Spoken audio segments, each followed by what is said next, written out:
You know what is strange? Some of the smartest, most self-aware people are also the most exhausted, not because they do too much, but because they think too much. They replay conversations, they imagine worst-case scenarios, they lie awake at night asking, what if? And the weird part is this: the same mind that makes them thoughtful and careful can also make them tired, anxious, and stuck. In this video, you will learn why people overthink, what is happening in the brain, why it often starts early in life, and how to stop thought loops from controlling your life. So let's start. First, what exactly is overthinking? Psychologists call this rumination. That means your mind keeps going back to the same thoughts again and again. It often happens when something feels uncertain, something embarrassing happened, or you are worried about what people think. This does not always happen because someone is weak. In many cases, it happens because their brain is very good at spotting patterns. It keeps searching for meaning. It keeps scanning for danger. It keeps trying to solve the problem. The issue is not intelligence. The issue is that the brain never gets the message to stop. So why does your brain even do this? A big part of overthinking comes from the brain's planning and analysis system. This part helps you think ahead, reflect on yourself, and make decisions. But in overthinkers, this system stays active even when nothing urgent is happening. At the same time, the brain keeps producing inner thoughts in the background. So the mind feels like it is always on, always analyzing, always reviewing, always preparing.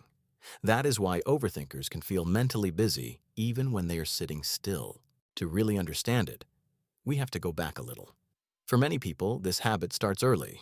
If someone grew up in a place where moods changed fast, mistakes were punished strongly, or life felt unpredictable, their brain may have learned something simple.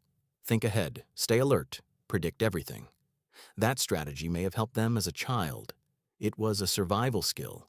So overthinking is not always a flaw. Sometimes it is a habit the brain learned to protect itself. But here's something most people don't realize. Not all overthinking is the same. There are two common types. The first is reflective thinking.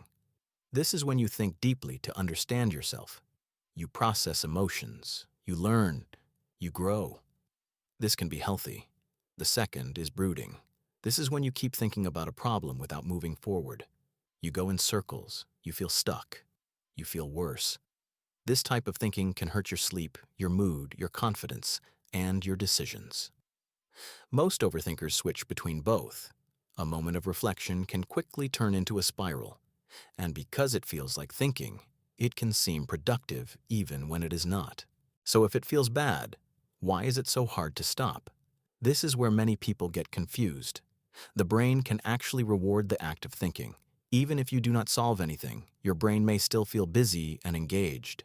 That is why overthinking can be addictive. It feels like you are working on the problem, but often you are only looping through it.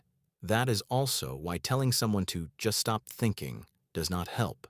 Their brain is not being lazy. It has learned to keep going. Now here's the surprising part. People who overthink are often very perceptive. They notice details. They pick up on emotions. They think about how words affect others. They understand social situations deeply. In many cases, they are highly empathetic. So the same brain that makes them tired can also make them sensitive, thoughtful, and caring. But there is a problem. Seeing too much without finding peace becomes exhausting.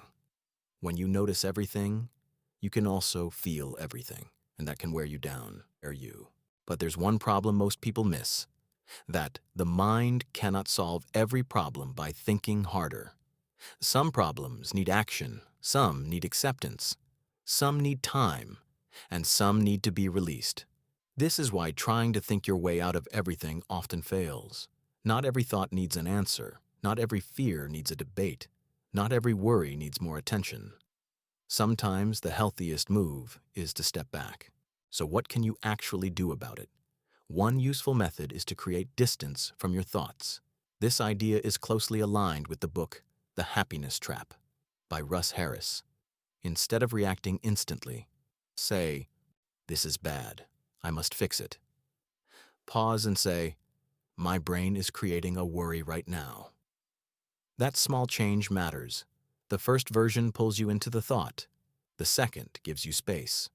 You are no longer inside the storm. You are watching it. And that makes it easier to calm down. So before we finish, here's what you need to remember. Overthinking does not mean you are broken. It does not mean you are weak. It usually means your brain learned to stay alert in a world that once felt uncertain. So the goal is not to fight your mind. The goal is to help it relax, to teach it that not every thought is an emergency, to teach it that not every question needs instant solving, to teach it that it is safe to rest. So here's what really matters. You're not broken. Your brain just learned a pattern, and patterns can be changed, not instantly, but slowly, consciously, and powerfully. So I'm curious, which part of this felt like it described you the most? Drop it in the comments. Subscribe for support. Thank you for watching this video.